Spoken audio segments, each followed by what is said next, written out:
বিশ্বজুড়ে কোটি দর্শকের অপেক্ষার অবসান ঘটিয়ে ফিরছে হাউস অব দ্য ড্রাগন। নতুন সিজনকে ঘিরে ভক্তদের উন্মাদনার মধ্যেই লন্ডনে অনুষ্ঠিত হয়েছে সিরিজটির জাঁকজমকপূর্ণ প্রিমিয়ার। বিস্তারিত থাকছে প্রতিবেদনে।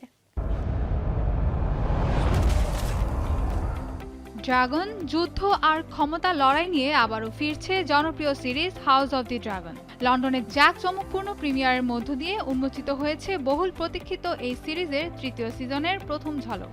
লন্ডনে অনুষ্ঠিত প্রিমিয়ারে উপস্থিত ছিলেন সিরিজের তারকারা, যেখানে দেখা যায় ম্যাট স্মিথ, এমা ডি'আর্সি, অলিভিয়া কুক এবং স্টিভ সহ আরও অনেককেই। তৃতীয় সিজনে ম্যাট স্মিথ অর্থাৎ ডেমন টার্গেরিয়ানকে আবারও পুরো দমে যুদ্ধে ফিরতে দেখা যাবে। এই সময় সিরিজের কিছু স্মৃতিচারণ করে তিনি বলেন, রণক্ষেত্রে তলোয়ার হাতে রক্তাক্ত এবং আগের চেয়ে আরও বেশি অ্যাকশনে দেখা যাবে আমাকে। যুদ্ধের দৃশ্যগুলো বাস্তবসম্মত করে তুলতে নিয়মিত প্রশিক্ষণ নিতে হয়েছে। এছাড়াও বড় পরিসরে যুদ্ধের দৃশ্যগুলো সফলভাবে পর্দায় তুলে আনতে সাহায্য করেছে আমাদের স্টান্ট টিমের দক্ষতা। নতুন সিজনে আরও তীব্র হয়ে উঠবে টার্গেরিয়ান গৃহযুদ্ধ, যা ইতিহাসের পরিচিত ড্যান্স অব দি ড্রাগনস নামে। দ্বিতীয় সিজনের নাটকীয় সমাপ্তির পর এবার গল্পের শুরু হবে বহুল আলোচিত ব্যাটল অব দি গ্যালেট দিয়ে। ৮ পর্বে তৃতীয় সিজনে দেখা যাবে বৃহৎ যুদ্ধ, নতুন রাজনৈতিক জোট এবং আয়রন থ্রোনের নিয়ন্ত্রণ নিয়ে প্রতিদ্বন্দ্বী পক্ষগুলোর সংঘাত। এদিকে প্রিমিয়ারে কথা বলতে গিয়ে এমা ডি'আর্সি সমাজে নারী নেতৃত্বের প্রসঙ্গ তুলে ধরেন।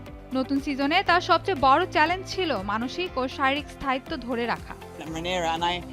রিনাইরার জীবনে একের পর এক বড় ঘটনা ঘটতে থাকে, যেখানে আবেগিক ও রাজনৈতিক সম্পর্ক ক্রমাগত জটিল হয়ে ওঠে। সেই জটিলতা দীর্ঘ সময় ধরে বিশ্বাসযোগ্যভাবে পর্দায় ফুটিয়ে তোলাই ছিল সবচেয়ে কঠিন কাজ।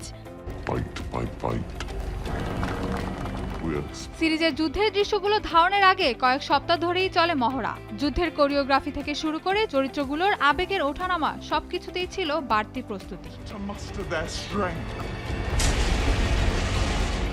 জনপ্রিয় এই সিরিজটি তৃতীয় সিজন আগামী ২১ জুন যুক্তরাষ্ট্রে এবং ২২ জুন যুক্তরাজ্য থেকে সম্প্রচার শুরু হবে। ভক্তদের প্রত্যাশা, এবারও সিরিজটি বিশ্বজুড়ে আলোচনার কেন্দ্রবিন্দুতে থাকবে।